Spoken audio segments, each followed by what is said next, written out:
Hi, everyone. I've got a fantastic interview. I always say that, but I really have a fantastic interview and a fantastic interviewee. I should declare an interest. He's related to me. He's my cousin. But that aside, his career started off at, in the Treasury.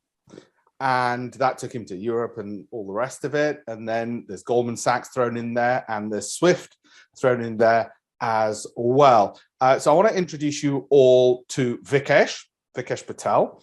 Vikesh, welcome on board. I want to take you right back before I discuss secrets of success and how do you get into finance, and then for people who are in middle to senior management and senior management such as yourself, how do you progress up that ladder and so on. I want to take you all the way back to King's College London, and if I'm not mistaken, you got a first in maths and you got a distinction in your masters. Is that right? Yes. See, I remember, because I remember thinking, bloody hell, and we're related? How come that didn't brush off on me? So let's go back to studies in university. And there's a lot of the audience. I've got an audience here who's going to be everybody from their 60s right down to 18-year-olds. How did you do so well at university? Yeah, well, look, thank you very much. And it's a real pleasure to be here. I think when I look back at that period, but also just generally, some good advice I got from a teacher at school was just do stuff you enjoy. And if you follow your passion, it becomes less of a job and less of a slog and less of a kind of arduous process. And I had some good teachers that kind of got me passionate in that. And I just kind of had hopefully still am today, a bit curious about kind of what's happening and what's going on. And university was just a great exploration and a chance to kind of, have fun, explore, learn stuff, grow.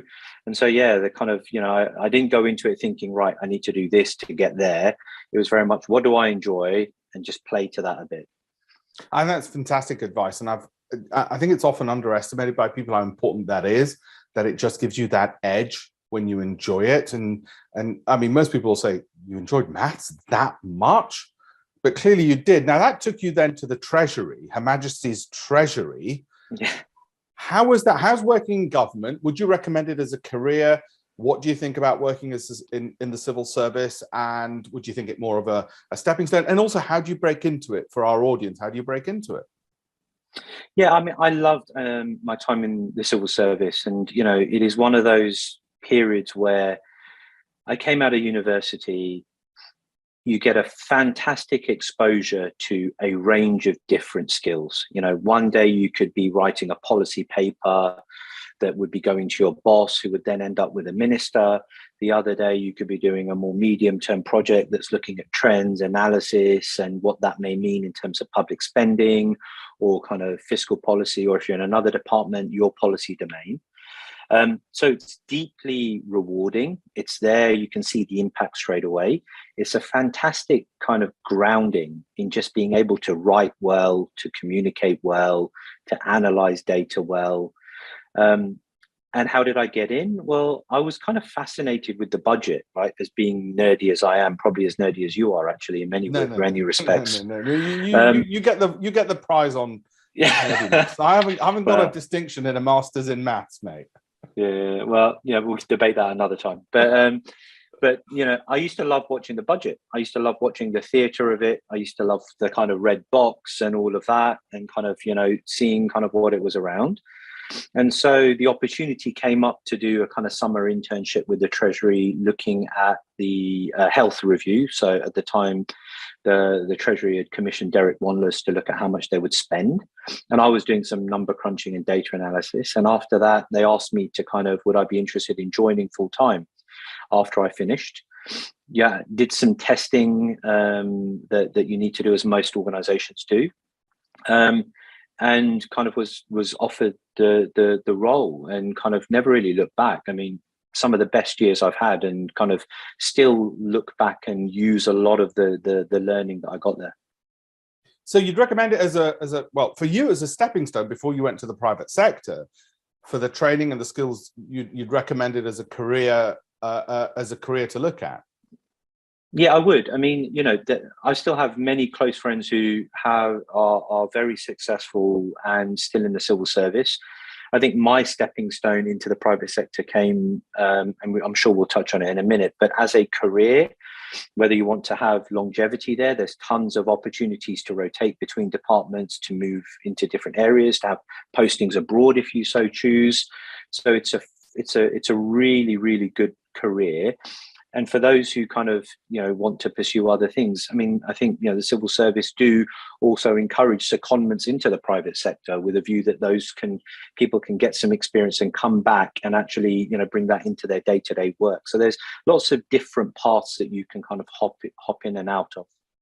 Fantastic. And one of the things that we're keen to promote, obviously there's a lack of ethnic diversity in the civil service, and the civil service are keen to promote it. I work in government. I know they're still pushing at it, and it was great. I mean, when you were there, what was that, 20 years ago now? 18 years? Yeah, exactly. Yeah, 2002. So you would have been a sort of a bit of a flag bearer at the time. Now tell me what happened after the civil service. Where did you go next? So I joined Morgan Stanley. And the reason I joined Morgan Stanley, I was involved in a couple of policy areas that were linked to the financial markets. And for those who follow that closely, we were looking really at the time when the UK was in Europe, and we were looking at the Financial Services Action Plan. So a set of 41 directives, really looking at harmonizing financial services, that led to MiFID and the capital kind of adequacy rules and the Market Abuse Directive and various others. So I was kind of involved in that and looking at that from within the Treasury with others. And naturally, one of the things we were doing was talking to banks and, getting their feedback on, well, what would the implications be of certain policy decisions.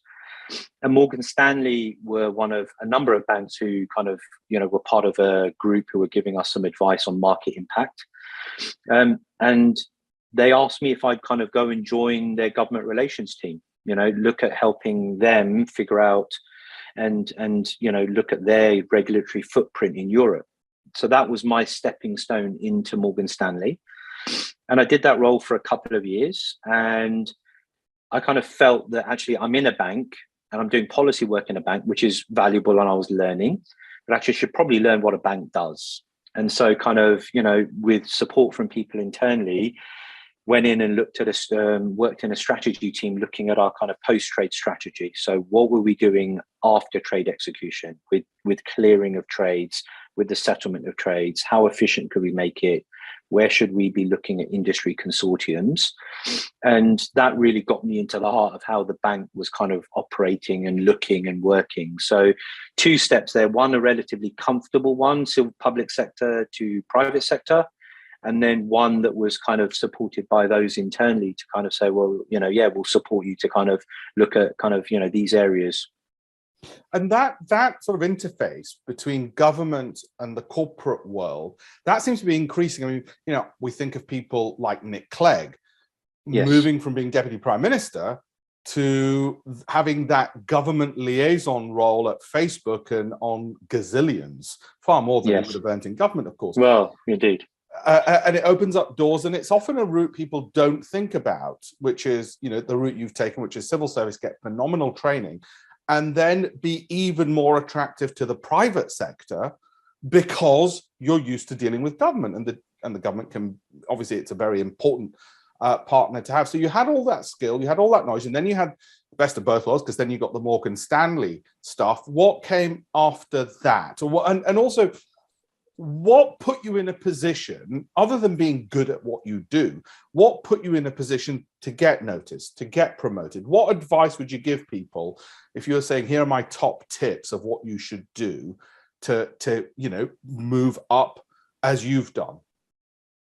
Yeah. And I think, the first part you said, I think it has always been an important role, how private sector companies enact their business objectives, which inevitably will touch on governance and regulation and taxation and various other things. And if you can navigate that and you can bring some structure to that and you have a network, it's a highly commoditized skill set. And that's almost a segue into the second part of your question. In those years when I was working, for me, it was a few things that I would do. And actually, they're still kind of core non-negotiables for me in my career now. But it was really networking and kind of, and that doesn't mean necessarily kind of doing kind of, always being at the drinks or all of that, but networking in the sense of taking a bit of time to know who are my stakeholders, who are the ones who I need to do business with and can help me deliver my objectives, who are those who I can learn from and help give me advice and guidance, and who are those that, I need to keep in touch with. And to do that with a bit of a purpose and a bit of a kind of, yes, there's a plan, but you work your network in that side. And that's what I still do. I always try and identify my stakeholders straight away. The other things that I still lean on, and a lot of it comes from, my faith in Hinduism, right? Hard work, discipline, right? Commitment, being kind, always looking for an opportunity that's positive necessarily than the setback. And that can be hard, right? It's not always roses, but those things I learn, and I'm, from when I kind of look at our religion and my faith, and it's a way that I kind of move forward. Those are still non-negotiables I look at today, right? You ask me kind of what I do now with my leadership team today. We went through an exercise a couple of months ago where we went through and said, well, what are our team non-negotiables? And we came out with 3: consistency, be helpful, and kindness. Now, these aren't culture. The company has its culture. These are our values almost. These are maybe before culture. How do we want to work? How do we want to be seen? And my experience is that's done me well. Things move in a certain way, opportunities are there, and you take them and you show through that hard work that you are where you need to be.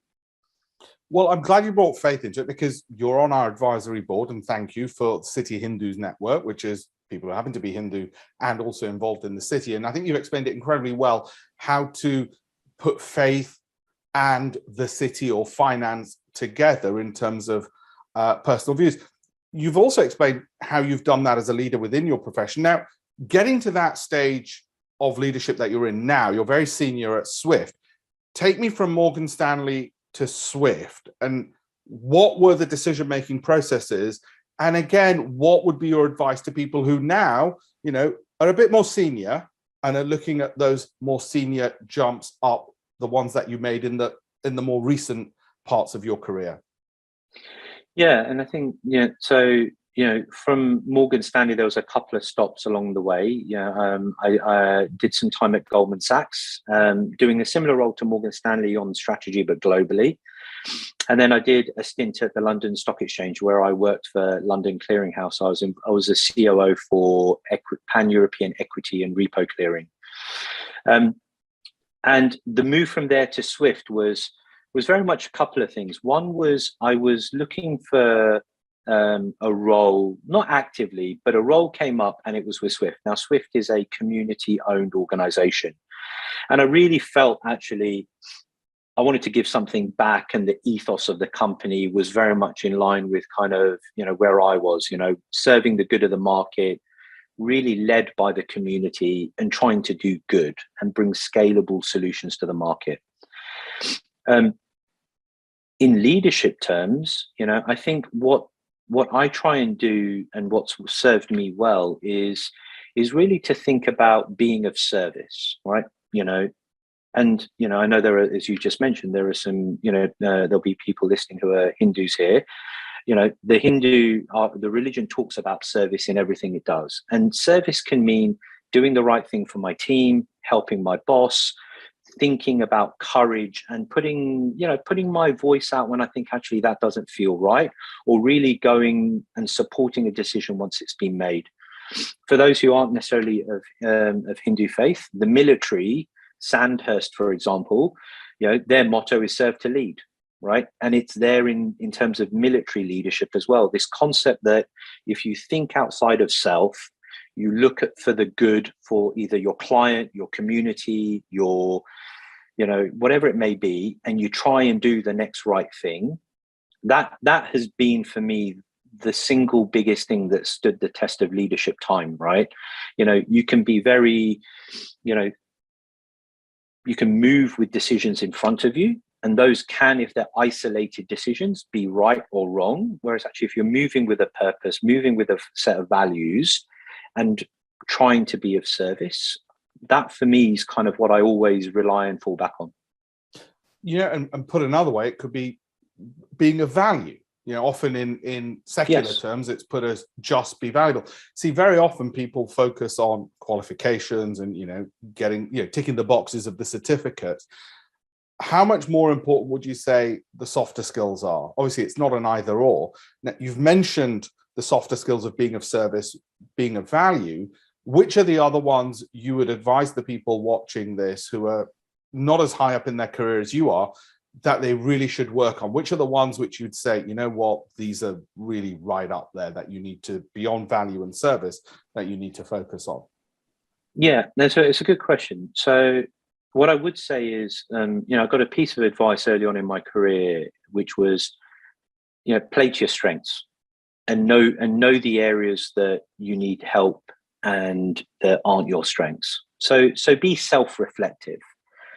So if you're analytical, you're going to be going at it with that mindset. You'll have natural strengths, whether it's analysis, whether it's kind of, seeing problems, and you'll see your skill set develop around that, and you need to sharpen that.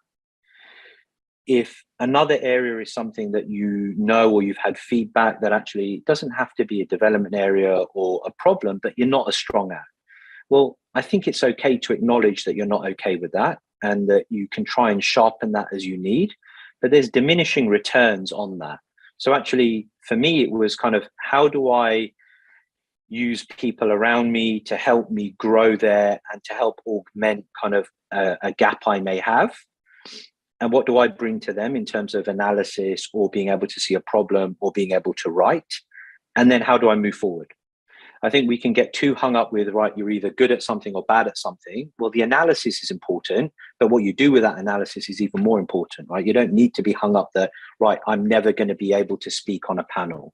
Well, sure, you can get trained to do that, but if genuinely you don't want to do that, that's not the end of your career. There are other ways to pivot. And actually, the key word there is career. It's over many years, right? You don't look at it year on year, even though we get measured annually. We should look at it kind of more than that. And speaking of career and those gaps that people might have, you mentioned networking earlier in terms of getting noticed. There's a lot of people out there working incredibly hard and they're saying, you know what, I'm just not getting noticed. Social media, where does that come in? What's your take on sort of being present on social media in order to display your credentials or whatever else? Do you think it matters? Is it not important? What if you don't like doing it? There's a lot of people out there saying, look, I don't want to be on LinkedIn. I don't want to be anywhere. What would your advice be in broad terms for people there? Yeah, that's a good question. So I think, inevitably social media continues to be a growth medium to get your personal profile out, as well as your company profile, as well as kind of different things that you need to kind of, get out into the market and into customers. So I think it's always going to be there. My advice is, what I try and do is find a topic that I know and make my posts and my content strong around that topic. So I have credibility on the topic, I have a level of depth on the topic, and actually the reverse of the networking, people then will come to me or the company and say, it would be great to have Vikesh on here, because they've seen the depth of one or two areas that I tend to kind of talk about. I think if you go too broad, too superficial, there can be risks at that, right? Actually, what are you getting in return? What does that mean for your personal brand? What does that mean for the expertise you want to put out there, and how you can move things forward? We're going to be short on time. I know you've got trillions of dollars and other currencies to move around the world. So I'm going to finish off with a couple of questions all wrapped into one. Sort of desert island disc type of thing. All right. Any books that you recommend whilst you think about that? Just touch upon, if you could, how you balance. You've got a lovely wife. I'm very fond of your wife. You've got two lovely kids. How did you manage all of that within your career, as well as you were sort of, as I say, moving up the ladder? Yeah. So the book So I would recommend the 5 a.m. Club by Robin Sharma. Okay. Read it probably about a year ago. It's set as a fable, but really the framework is built into that, where he talks about the power hour of 5 a.m. to 6 a.m. And there's a framework within there. I'm not going to spoil the story. Sounds scary. There is a 66-day habit formation thing that people need to go through. But once you get through the, oh my God, what am I doing phase, it is pretty cool. So that's the book I'd recommend.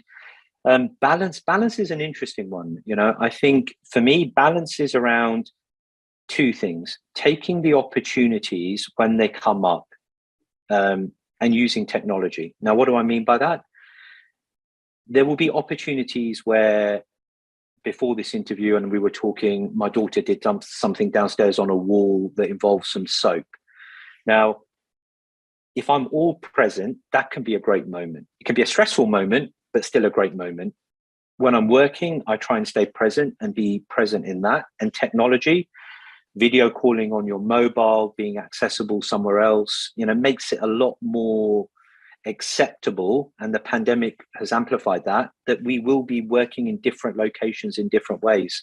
So for me, it's use technology and be all you can be in the moments you have. Vikesh, we could talk for hours. We will talk for hours because you're going to be at my birthday party later in the year. Yeah.